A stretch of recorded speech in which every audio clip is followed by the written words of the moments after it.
Hola, ¿qué tal? Una vez más con ustedes. Mi nombre es Jaime Lascarro. Soy estudiante de la Biblia y predicador laico. Muy bien. Sean bienvenidos a una emisión más, a un capítulo más de esta serie que hemos llamado En los umbrales de la eternidad, hablando específicamente del santuario, en los caminos de Dios, los caminos de Dios en el santuario. Hemos visto hasta ahora, a manera de introducción, todo lo relativo a un plan de salvación perfectamente diseñado por el cielo para cada uno de nosotros, a fin de reinstalarnos en el cielo, en el carácter como fueron Adán y Eva al principio, justo antes de caer.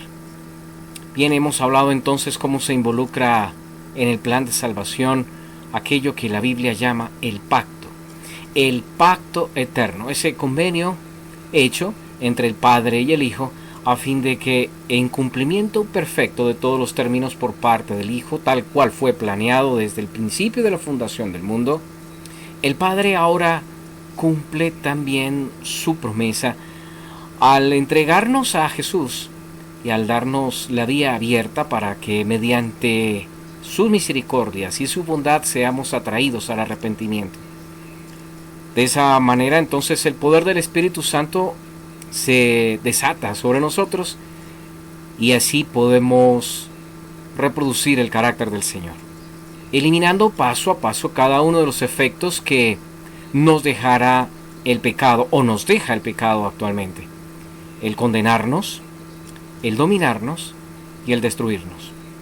Para cada uno de esos efectos negativos que ha dejado el pecado en nuestras vidas, el Señor ha diseñado un plan que lo desactiva, que es conocerlo a Él para tomar una decisión a fin de eliminar la sentencia que hay sobre nosotros a través de la justificación, y luego darnos dominio sobre el pecado en vez de que Él nos domine a nosotros, en lo que se llama santificación, para de esa manera estar completamente entregados al servicio de nuestro Dios, recibir su sello, ser completamente apartados por Él, para Él, en Él, y llegar a la estatura de un varón en Cristo Jesús, como lo dijera en reiteradas veces el apóstol Pablo: humillarnos delante del Señor, ser completamente sus siervos.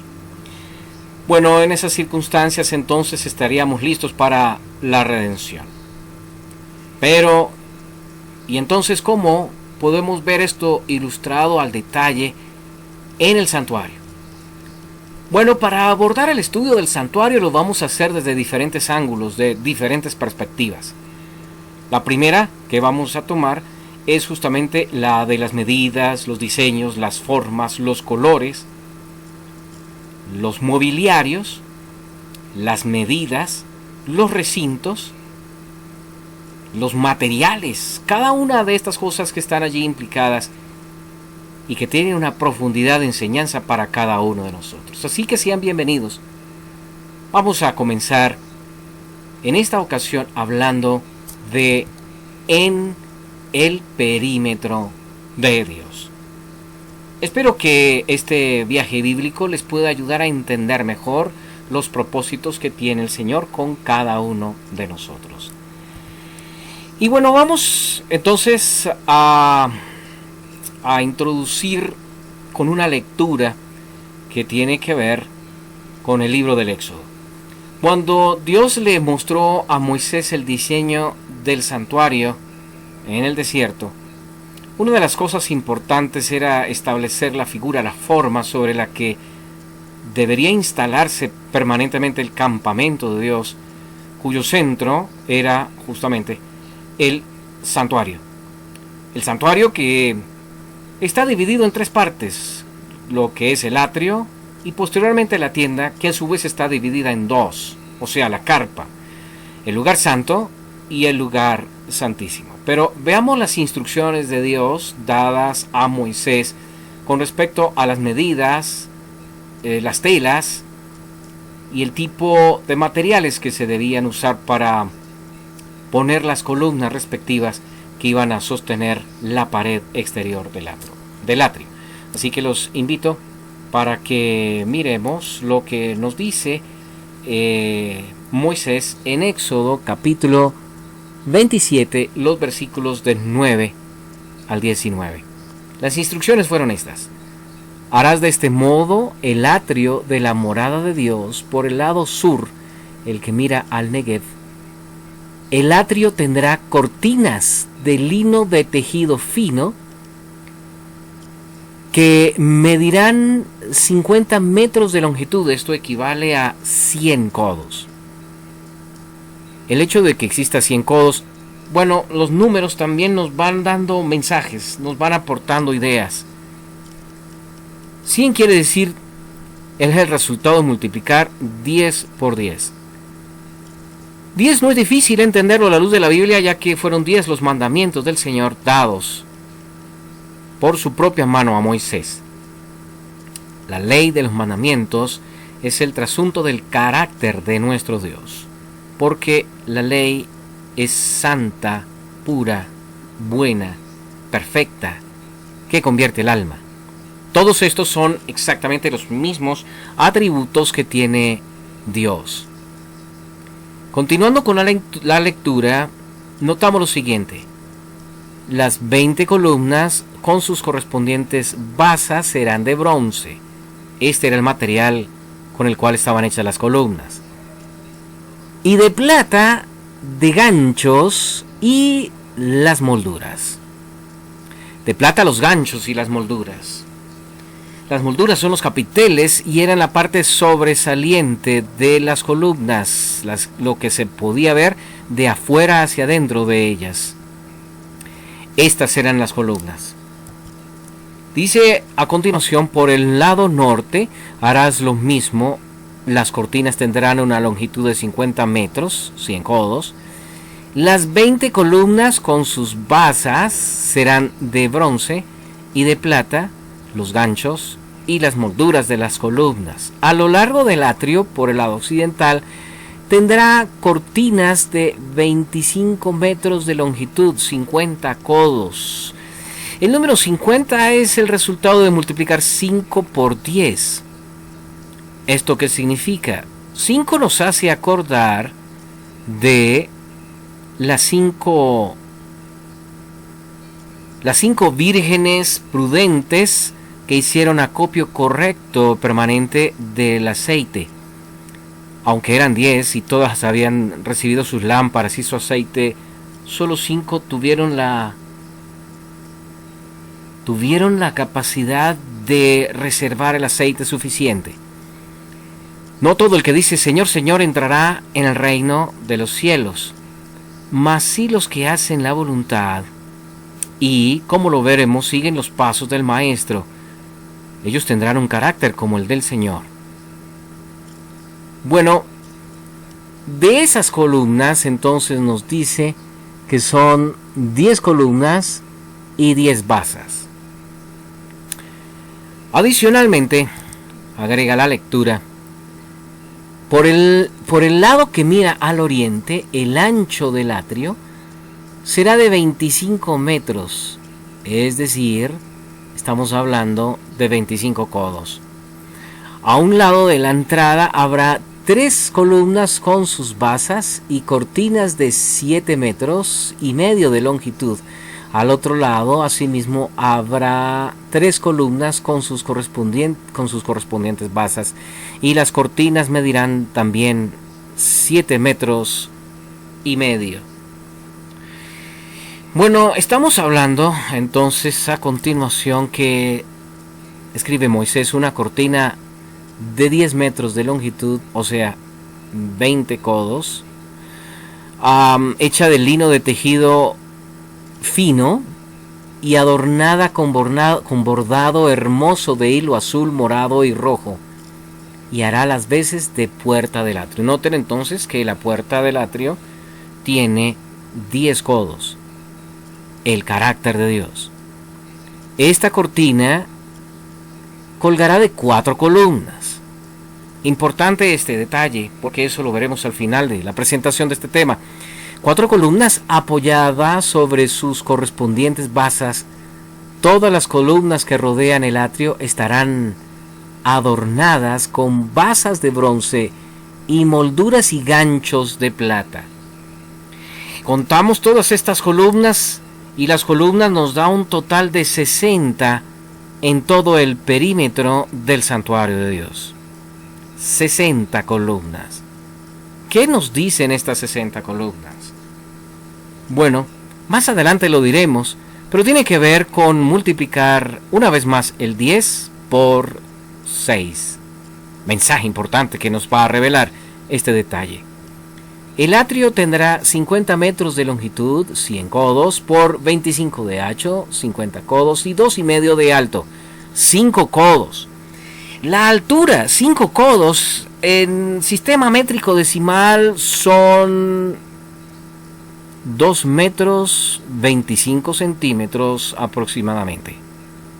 No pasen por alto estos detalles. Cada cosa que diseñó el Señor fue para que pensáramos bien y detalláramos y nos metiéramos en las honduras del plan de salvación y descubriéramos importantes lecciones objetivas para nosotros. Todo lo que es ampliación de detalles del plan de salvación. Culmina esta parte el escritor Moisés, el legislador Moisés, diciendo: todas sus cortinas serán de lino de tejido fino y sus basas de bronce. Basas de bronce, columnas de bronce, capiteles de plata, ganchos de plata, todos los utensilios del servicio de la morada de Dios, todos sus clavos y todas las columnas del atrio serán de bronce. Los clavos, o sea, las estacas con las que se fijaban las columnas a través de sendas cuerdas en cada una de esas columnas de bronce. Bueno, hay muchísimo que aprender con respecto a cada uno de estos detalles. Como bien les había dicho, cada cosa de estas son una lección demasiado importante para nosotros. Ahora miremos algo importantísimo. El perímetro del santuario cumplía con dos objetivos muy importantes. Y vamos a verlos a continuación. ¿Cuáles son esos objetivos? Ahí los vemos en pantalla. Por un lado, dar habitación a Dios. Y por otro lado, excluir al pecador. Bueno, no digamos que se trata de perogrulladas lo que estamos afirmando. Todas estas cosas son absolutamente reales. Sí, claro. El perímetro sirve para dar habitación a Dios y excluir al pecador. Es cierto, pero miremoslo un poco más en profundidad. Dar habitación a Dios incluye todo lo que es santo y sagrado, y todo lo que está fuera de él es la habitación del pecador. Es el ancho mundo del pecado. Pero recuerden que el Señor Jesús dijo que el que quiera seguirlo va a tener que entrar por la puerta estrecha. Nosotros deambulamos en el desierto por un ancho mundo. El mundo es cómodo. El mundo nos ofrece mieles y placeres. Pero entrar en la comunión con Dios implica estrecharnos y recortar algunos hábitos y gustos que no son del gusto de Él. Y muchos de los gustos de Él son disgustos nuestros. Así que algo tiene que cambiar seriamente en el corazón. Así que entramos en una experiencia de comunión con Él. Y el santuario entonces nos dice que Él es santidad y nosotros pecado e inmundicia. Ahora, podemos observar a continuación de todo esto que empezamos a estudiar, justamente, que dar habitación a Dios implica que Él es absolutamente, completamente santo. Por eso pueden observar ahí en el perímetro del santuario, observen que el lino fino es de color blanco, lo cual revela su pureza, que contrasta con nuestra pecaminosidad. Por lo tanto, solo tenemos la posibilidad de hallar salvación dentro de ese perímetro. Ese perímetro es un lugar santo, apartado. Y ahí debemos permanecer. Si vemos el santuario como un lugar de protección frente a cualquier posibilidad de peligro que hayamos de contar en la vida. Entonces, vamos a mirar ahora, en este caso, que en cuanto al símbolo de las cortinas, ¿qué lecciones objetivas podemos aprender nosotros con respecto a ellas? Bueno, hay que decir, apreciados amigos, que siendo las cortinas de un color blanco, pues nos hablan de su carácter y de cómo dentro de la habitación de Dios, en el plan de salvación, la meta no es simplemente llegar a la puerta, la meta es llegar a lo más íntimo de la habitación de Dios, del habitáculo del Señor, que es el lugar santísimo. No puede haber ninguna mancha. Todo debe ser inmaculado. Hasta ese punto vamos a tener que llegar nosotros. Este es todo un proceso. La Biblia nos advierte muy bien de que en el cielo no hay manera de admitirse nada inmundo, porque no entrará en ella, en la ciudad de la Nueva Jerusalén, allá en la tierra donde nunca más habrá pecado. No entrará en ella ninguna cosa inmunda o que hace abominación y mentira, sino solamente los que están inscritos en el libro de la vida y del Cordero. Es importante tener en cuenta eso para nosotros. Entonces, aquí contrastamos la pureza de Dios frente a la impureza de cada uno de nosotros. Eso es lo que Dios tiene que erradicar de nuestra vida completamente: el pecado y toda mancha del mismo. Nos dice el profeta Isaías, el capítulo 64, el versículo bien, dice: si bien todos nosotros somos como suciedad y nuestras justicias como trapo de inmundicia. Trapo de inmundicia. Ahora, nosotros, no te viene en la lectura, de acuerdo al profeta Isaías, nosotros no somos trapos de inmundicia. Trapo de inmundicia es, digamos, lo que usaban las mujeres a manera de tapón para evitar que el flujo de sangre en el periodo menstrual pudiera manchar sus vestiduras. Nuestras justicias son como trapo de inmundicia. ¿Qué quiere decir todo esto? Una mujer no se esfuerza mucho por llegar al periodo. Su propio cuerpo hace ese trabajo cíclico, mes a mes, sin que medie la voluntad de la mujer. De su cuerpo va saliendo esta excreción impura. Lo mismo sucede con nosotros. No voluntariamente de nosotros sale el pecado. No necesitamos pensarlo mucho. Nuestro cuerpo está diseñado para eso. Nuestra naturaleza está diseñada para eso. Diseñada en el sentido de que voluntariamente pecamos. Y nos acostumbramos al pecado. Y vamos brotando pecado a pecado como el flujo de sangre en el periodo menstrual de una mujer. Entonces, si bien todos nosotros somos como suciedad, todas nuestras justicias, o sea, incluso las cosas que nosotros pensamos son buenas, en realidad están manchadas de maldad. Nuestras justicias como trapo de inmundicias. Y caímos todos nosotros como la hoja, y nuestras maldades nos llevaron como viento. Por naturaleza nosotros estamos completamente manchados. Y eso no puede ser así en el cielo. Nuestra llegada al cielo debe ser bajo las condiciones de Dios de total pureza.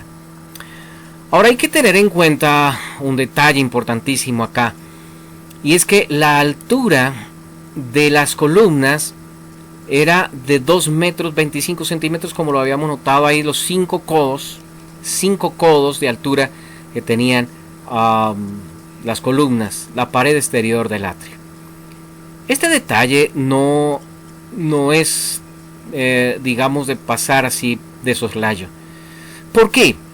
Porque 2 metros 25 era una altura superior al promedio del hombre judío de aquella época. Quiere decir que cuando un pecador entraba al santuario, automáticamente de afuera se veía que quedaba completamente cubierto por este manto blanco, la justicia de Cristo. En la siguiente lección vamos a entender un poco más esta dimensión de los 5 codos, pero por lo pronto vamos a dejarlo allí.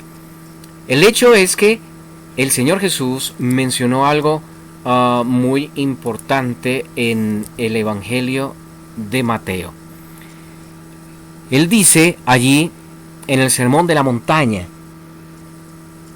nos dice que porque os digo que si vuestra justicia no fuere mayor que la de los escribas y fariseos, no entraréis en el reino de los cielos.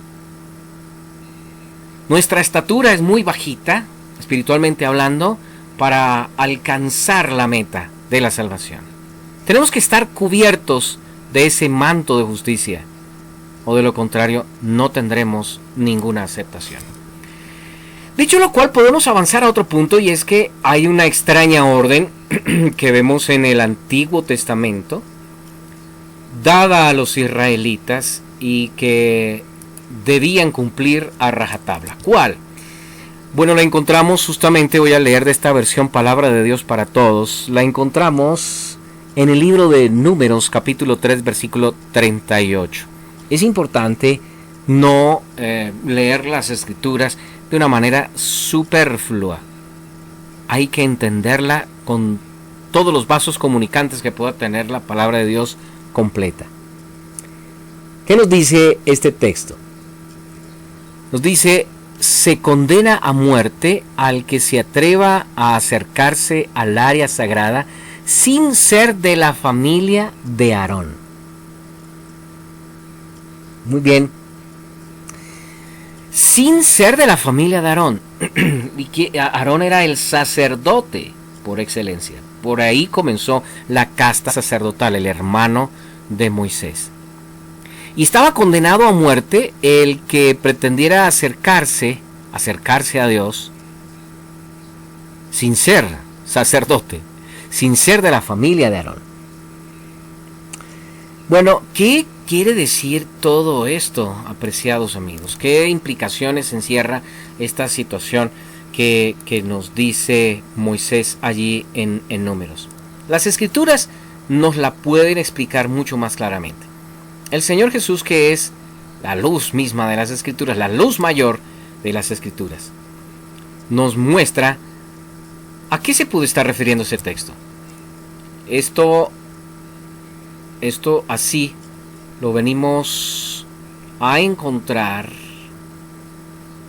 en el Evangelio de Juan, el capítulo 3 y el versículo 36, que dice: el que cree en el Hijo tiene vida eterna. Si tiene vida eterna el que cree en el Hijo, es porque de alguna manera, todavía no lo entendemos, pero de alguna manera se hace sacerdote. El que cree en el Hijo tiene vida eterna. Ha sido admitido en la familia de Dios.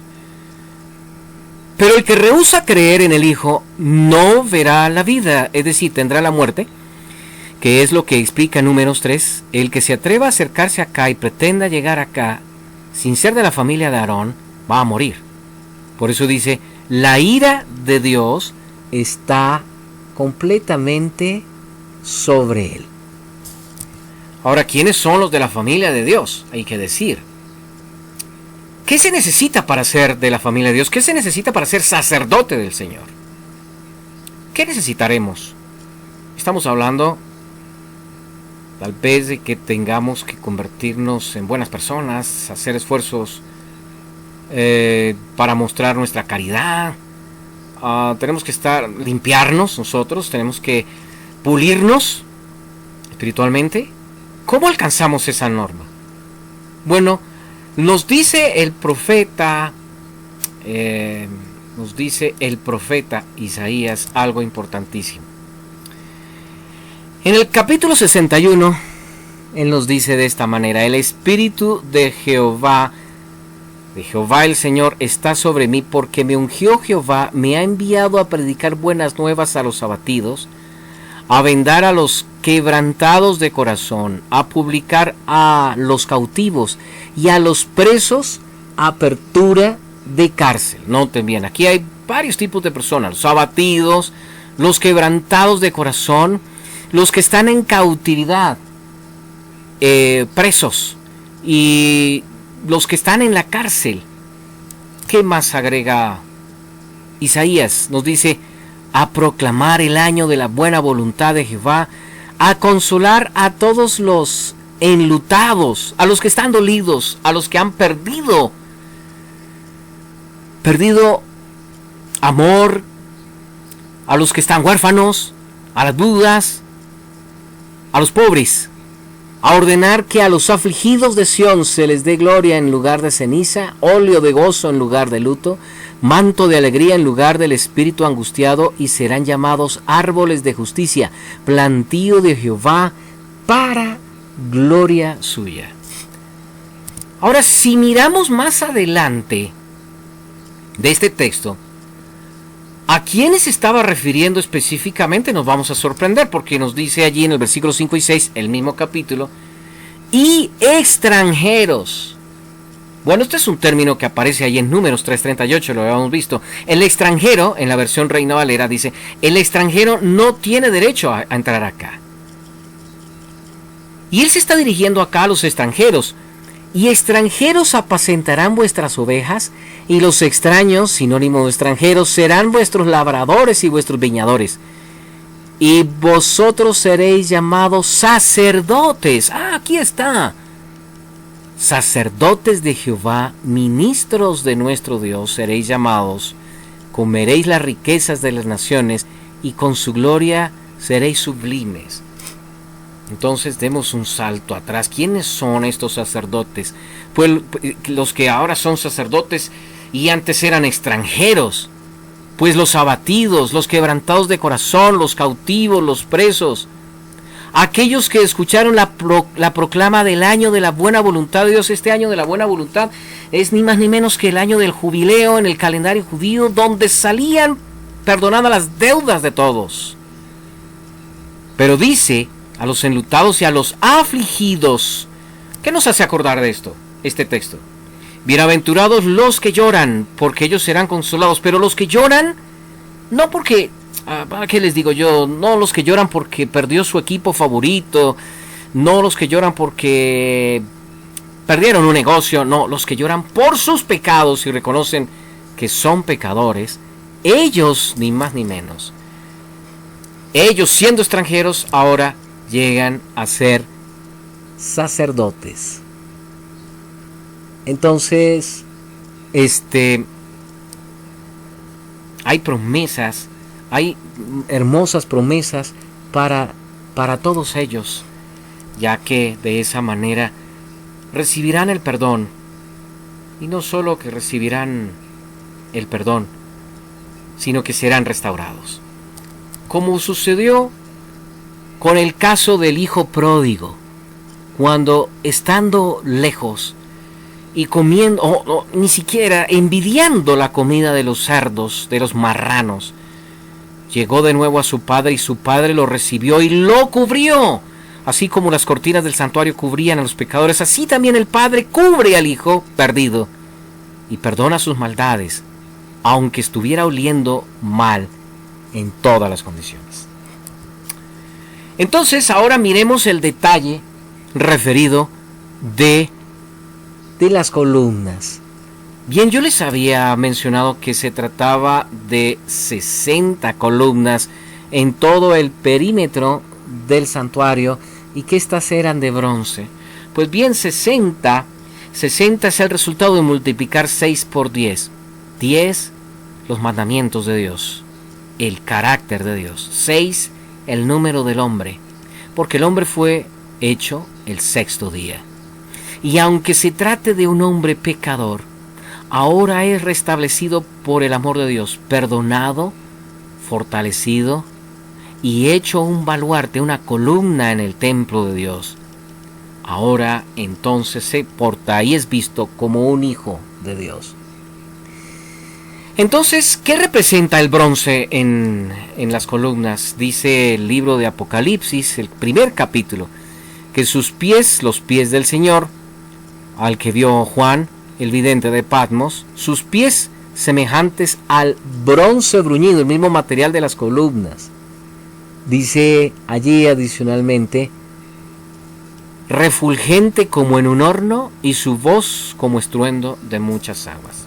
Pero que nos dice adicionalmente el apóstol Juan ahí mismo en el libro de Apocalipsis más adelante, nos dice, y el que vivo y estuve muerto, este que está de pie y por eso sus piernas son de bronce, y eso nos enseña algo importante, el que vivo y estuve muerto, esto nos da a entender qué es el bronce, más sea que vivo. El bronce significa, porque es un bronce bruñido, significa, o sea, templado en horno, significa la vida, muerte y resurrección del Señor. Vive por los siglos de los siglos, amén, y tengo las llaves de la muerte y del Hades. Significa la victoria que obtuvo Jesús en vida, en su muerte y en su resurrección, la cual es dada a nosotros como un regalo especial. Bueno, el apóstol Pedro agregó más al respecto sobre el significado de ello, de la vida, de la muerte de Cristo Jesús aplicado a nuestro favor. Encontramos en primera de Pedro 4:1, puesto que Cristo ha padecido por nosotros en la carne, vosotros también armaos del mismo pensamiento. Noten esto, mismo pensamiento. Nuestros pensamientos deben centrarse en esto, que el Señor Jesús vino no a hacer una pantomima, no a hacerse hombre siendo Dios. Pues siendo Dios, cualquier tentación y cualquier prueba era fácilmente superable. Pero no, Pedro dice que ha padecido por nosotros en la carne, es decir, como uno de nosotros, y nosotros debemos concentrarnos en esto. Él venció bajo las mismas circunstancias humanas que tú y que yo, pues quien ha padecido en la carne terminó con el pecado. Tenemos que concentrar nuestra mente en la victoria de Cristo Jesús y de esa manera asirnos por la fe a sus méritos, para que Él, que ahora tiene piernas de bronce y así son las columnas, puedan darnos a nosotros la misma y exacta victoria. Así entonces tenemos 4 razones por las que Cristo Jesús se hizo carne como nosotros. Por un lado, para simpatizar con nosotros. Por otro lado, para resistir la tentación por nosotros. Luego, para desarrollar un carácter para nosotros. Y finalmente, para pagar el rescate de nosotros. Sin haberse humanado, no hubiera sido posible nada de esto. Se hizo hombre como nosotros para simpatizar con nosotros y estar listo para ayudarnos. ¿Quién está más dispuesto a ayudar al que padece hambre? El que alguna vez padeció hambre. ¿Quién está dispuesto a despojarse de algo de su ropa para abrigar a alguien que está muriendo de frío? Pues el que alguna vez pasó por esa misma circunstancia, y por lo mismo, si el Señor afrontó las mismas tentaciones y pruebas que nosotros, sabe lo que nosotros sufrimos. Sin embargo, no se quedó allí, sino que venció obedeciendo al Padre. Y esto nos lo traiga a nosotros y está listo para atendernos en toda tentación. Y esto va a ayudar a forjar nuestro carácter. Y pues de paso, al morir por nosotros, pues pagaría el rescate, nuestro rescate. Entonces nos dice el apóstol Pedro, pues para esto fuisteis llamados, porque también Cristo padeció por nosotros, dejándonos ejemplo para que sigáis sus pisadas. Y Romanos agrega, porque la paga del pecado es muerte, mas la dádiva de Dios es vida eterna en Cristo Jesús, Señor nuestro. Así que Él vino a sufrir lo que yo debería sufrir. Es el Cordero que murió en lugar de Adán y Eva y cuya piel sirvió para cubrirlos a ellos, como habíamos explicado anteriormente. Bueno, hemos estado hablando del bronce, pero ¿y qué en cuanto a la plata? Porque esos capiteles que ustedes ven en las columnas de la pared externa del santuario también nos dicen cosas importantes. ¿Qué nos dice la plata a nosotros? Bueno, vamos a leer de ello allá nuevamente del libro del Éxodo, capítulo 30. Versos 12 al 15 dice: Cuando tomes el número de los hijos de Israel conforme a la cuenta de ellos, cada uno dará a Jehová el rescate de su persona. Esto dará todo aquel que sea contado, medio ciclo de plata. Y entonces esto tiene que ver con el rescate de su persona, conforme al ciclo del santuario. El ciclo es de 20 jeras. La mitad de un ciclo será la ofrenda a Jehová. Así que la plata está directamente relacionado con el rescate. Entonces, estamos nosotros conectados a tierra, pero apuntando al cielo, porque hemos sido comprados por sangre y ha sido pagado nuestro rescate. Porque ya como leíamos de Isaías, estábamos en la cárcel, presos, abatidos, sin ninguna esperanza. Él pagó y hemos sido ahora nosotros completamente liberados. Bueno, de esa manera entonces ahora estamos en disposición de entender un poco más acerca de lo que nos enseña la palabra del Señor. Él nos ha librado, Él nos libra y Él nos librará muy de seguro en cada una de estas fases que vivimos aquí en la tierra mientras llegamos al cielo. De tan gran muerte nos ha librado el Señor, según dice 2 Corintios 1:10. Entonces, estas columnas, como ustedes bien lo ven, están atadas por ganchos de plata, cuerdas, y los clavos, que son las estacas enterradas en el piso, para darle consistencia a la inamovilidad de estas columnas. ¿Qué representa todo esto? Bueno, los ganchos, las cuerdas, las estacas hacen 4 cosas con respecto a esas columnas. Miremos entonces por un lado lo que nos dice el salmista David. Leemos del Salmo 30, versículo 4: Cantad a Jehová vosotros sus santos y celebrad la memoria de su santidad. Así que esto a nosotros nos da seguridad y por eso cantamos. Si Él vivió y murió y resucitó por nosotros, estamos seguros, ya lo damos por hecho. Es una seguridad total que podemos mantenernos firmes.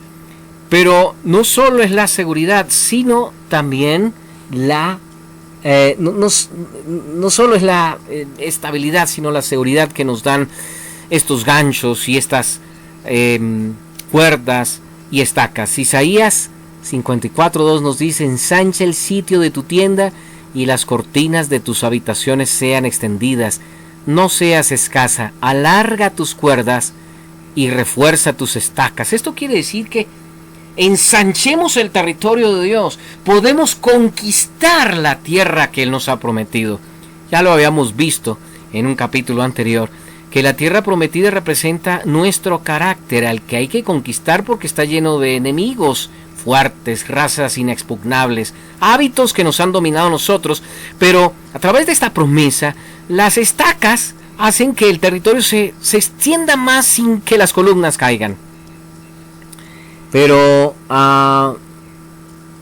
¿de qué se trata entonces con exactitud estas estacas y estas cuerdas? ¿A qué se puede referir? Si leemos más adelante, allí en el mismo capítulo de Isaías, encontramos que te extenderás a la mano derecha. Noten esto. ¿En forma de qué está expresado esto? Te extenderás a la mano derecha y a la mano izquierda, y tu descendencia heredará naciones y habitarán las ciudades asoladas. No temas, pues, no serás confundida, y no te avergüences, porque no serás afrentada. te recogeré con grandes misericordias, porque esto me será como en los días de Noé, cuando juré que nunca más las aguas de Noé pasarían sobre la tierra. Así he jurado que no me enojaré contra ti, ni te reñiré, pero no se apartará de ti mi misericordia, ni el pacto de mi paz se quebrantará, dijo Jehová, el que tiene misericordia. Bueno, si usted es bien observador, se da cuenta de algo. ¿En forma de qué está escrito esto? Pues en forma de promesas. Todas son promesas. ¿Qué son las estacas y las cuerdas de las que están asidas las columnas para que no caigan? Pues ellas están firmes, en primer lugar, por el bronce, ¿no? Las basas. Y esto representa la muerte, vida, resurrección del Señor Jesús. Pero son estables porque hay promesas de las cuales podemos nosotros agarrarnos. Aquí, así que hay seguridad, hay estabilidad, pero también, aparte de seguridad, estabilidad, también tenemos uniformidad. Es algo que no debemos pasar por alto. Uniformidad. Porque, digamos, todas las columnas estaban cubiertas y ninguna era más alta que la otra.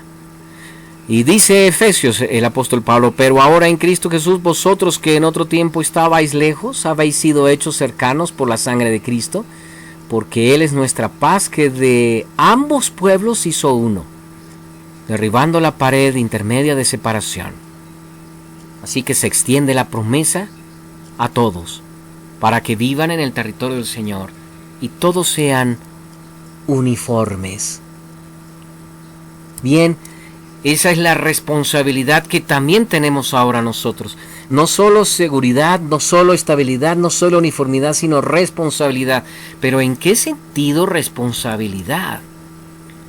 Pues bueno, Apocalipsis 19 nos dice que y a ella se le ha concedido, a la mujer, a la iglesia, al final triunfadora, se le ha concedido que se vista de lino fino, limpio y resplandeciente, porque el lino fino es las acciones justas de los santos. La responsabilidad nuestra es mostrar el carácter limpio y santo de aquel que pagó el rescate por cada uno de nosotros.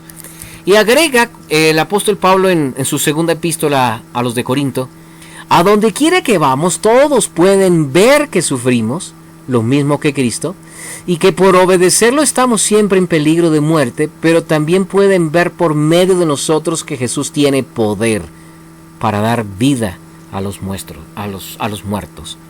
Así que nosotros mostramos ese testimonio, y por esa razón dice la Biblia que nosotros somos columna y baluarte de la verdad. Pero ahora centrémonos en esta parte de la imagen, porque tiene que ver con la entrada al santuario. Y esa entrada, noten ustedes que tiene 4 colores. Es diferente al blanco del resto de la pared del santuario. Hay 4 colores allí que destacan, ¿no? Que es el blanco, el rojo, el azul y el púrpura, o sea, el morado. Hay un texto que quiero leer en este libro de Mateo 24, donde dice: y enviará sus ángeles con gran voz de trompeta, y juntará a sus escogidos de los 4 vientos. Y esto lo menciono por el hecho de que ustedes pueden ver ahí 4 columnas que hacen parte de la entrada, pero digamos que son 3 entradas, pero no entraban por cualquier lado, entraban por la de la mitad, como ustedes se dan cuenta. Y estas 3, pues por supuesto que representan allí al Padre, al Hijo y al Espíritu Santo, pero la de la mitad es Cristo Jesús. Lo podemos observar claramente entonces, de acuerdo a lo que aprendemos aquí. Y estos 4 colores de la entrada también tienen lecciones importantes para enseñarnos. El número 4, pues como lo hemos visto, tiene que ver con los salvos de todos los rincones. Pero 4 también es el número de los colores. Está el blanco, ¿Qué representa el blanco? El blanco pues representa, sí, la santidad, la pureza del Señor. Él vino como hombre y mostró su santidad sin que le encontráramos una sola mancha. Y de los 4 evangelios, fíjense, no es coincidencia que sean 4 evangelios. De los 4 evangelios, el que habla más de Cristo como el Hijo del Hombre, para que conociendo al Hijo del Hombre pudieran ver a Dios y conocer a Dios, es Lucas. Lucas el médico. Lo podía presentar como Hijo de Hombre. Y ese blanco entonces representa al que hemos de ver en pulcritud y santidad, a Cristo Jesús. El conocimiento, primer paso en el plan de la salvación. Pero también hay rojo. Y el rojo tiene que ver con la sangre, por supuesto. Porque Cristo Jesús vino a morir por nosotros. Y el evangelio que menciona la obra de Cristo Jesús como un siervo sufriente es el evangelio de Marcos. Ahí vemos entonces a Marcos describiendo todas las acciones del siervo. No habla mucho de sus discursos, pero sí de sus acciones. Marcos es pura acción. Y nos habla de la justificación, porque Marcos, el evangelio original, terminaba con la muerte de Cristo Jesús, el Cordero. Pero no se queda allí el plan de salvación, no es solo perdón, es poder para vencer el pecado. Y por eso tenemos el azul del cielo, que nos habla de subir a lo alto, a lo más alto. El evangelio que más habla de la altura del amor de Dios es el evangelio de Juan, y esta es la santificación para todos nosotros.